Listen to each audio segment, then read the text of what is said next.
राज्यात एका बाजूला शेकडो शाळा अत्यल्प पटसंख्या असूनही सुरू आहेत, तर त्याचवेळी अत्यल्प पटसंख्या असलेल्या शाळांमध्ये शिक्षक संख्या मोठी आहे। परिणामी कमी पट असलेल्या शाळांचं अस्तित्व आणि शिक्षकांच्या नोकऱ्या दोन्ही गोष्टी धोक्यात आल्या। कमी विद्यार्थी आणि अधिक शिक्षक अशा विसंगत परिस्थितीमुळे अनुदानित तसंच स्थानिक स्वराज्य संस्थांमधील शाळांतील 30,000 शिक्षकांना अतिरिक्त होण्याची भीती। अतिरिक्त आणि समायोजन झालेल्या शिक्षकांचं वेतन रोखण्याचे प्रकार आता शालेय शिक्षण विभागाकडून सुरू झालेत। सध्या सुरू असलेली पटपडताळणी मोहीम 22 एप्रिलपर्यंत चालणार आहे।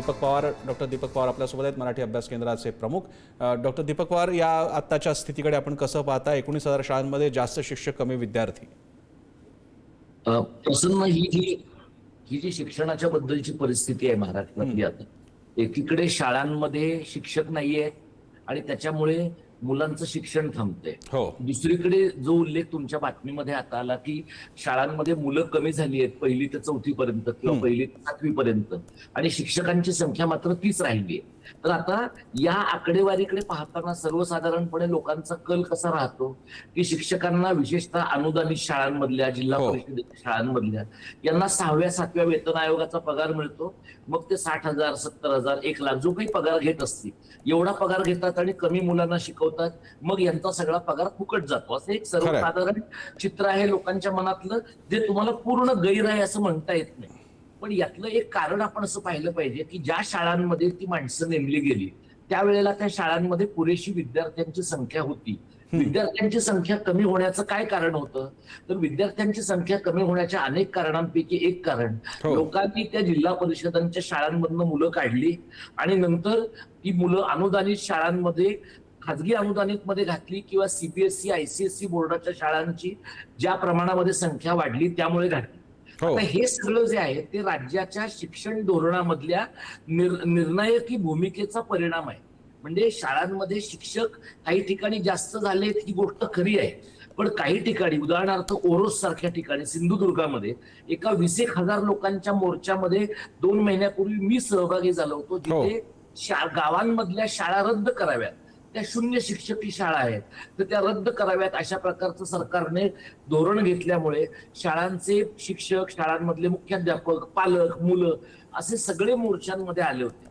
आता ही जी आकडेवारी तुमच्या आधीच्या बातमीमध्ये तुम्ही दाखवली, यातल्या काही शाळांमध्ये समजा 7वी पर्यंत 10-12 मुलं आहेत आणि 4 शिक्षक आहेत असं आपण उदाहरणार्थ धरलं, आणि त्यातले 1-2 शिक्षक समजा अधिकचे होत आहेत, तर त्यांचं समायोजन करणं हा तांत्रिक भाग झाला की त्यांना या गावातनं त्या गावामध्ये पाठवलं जाईल। प्रश्न असा आहे की तिथून जर शिक्षक मोकळा करून टाकला आणि त्या मुलांना शिकवण्यासाठी पुरेसे शिक्षक उपलब्ध करून दिले नाहीत, किंवा सरकारनं जो एक दुसरा आत्मघातकी प्रयोग सुरू केलाय तो म्हणजे समूह शाळांचा, गावातली मुलं उचलून तालुक्याच्या ठिकाणी 30-40 किलोमीटरवर न्यायची आणि सरकार त्यांना असं म्हणतं की आम्ही तुम्हाला बस पुरवू। सरकार किती सक्षमतेने बस पुरवतं आपल्याला माहिती आहे। अशा परिस्थितीमध्ये दुर्गम भागातनं, विशेषतः डोंगर दऱ्यांमधनं, एखाद्या अशा प्रकारच्या अडचणीच्या भागांमधनं बाहेर घरातनं ज्या मुली पडत होत्या, कारण गावात शाळा होती, त्यांची शाळा तातडीने बंद होण्याची शक्यता आहे। म्हणजे याच्यातनं प्रसन्न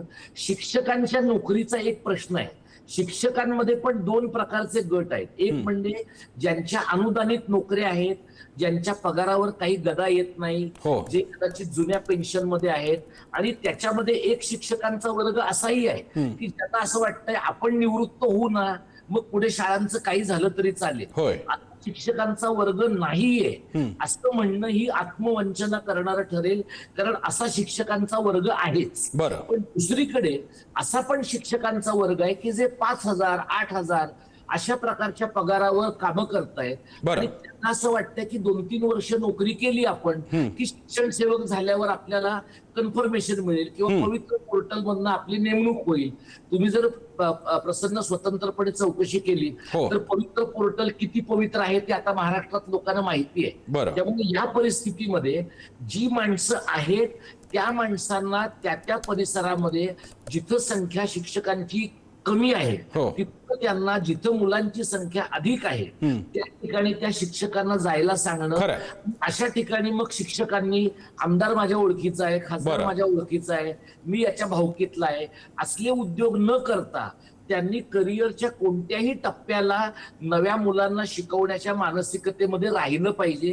Exactly. या बाबतीमध्ये शिक्षकांचे आमदार, शिक्षकांच्या संघटना यांनी शिक्षकांच्या पगाराच्या पलीकडे जाऊन गरिबांच्या मुलांच्या शिक्षणाचा विचार केला पाहिजे. अर्थात दीपक पवार सर, आपण अगदी मूलभूत मुद्द्याला हात घातलेला आहे, ज्यामध्ये जे स्टेक होल्डर्स आहेत त्यामध्ये विद्यार्थी, पालक, शिक्षण संस्था, शिक्षक संघटना आणि अर्थातच मुख्य म्हणजे सरकार, या सगळ्यांचा समावेश यामध्ये येतो. या मुद्द्यावरती अधिक विस्तृत चर्चा होणं अपेक्षित आहे. आशा आहे हा विषय आणखी पुढे जाईल. धन्यवाद पुढारी न्यूजला सविस्तर प्रतिक्रिया दिली यासाठी.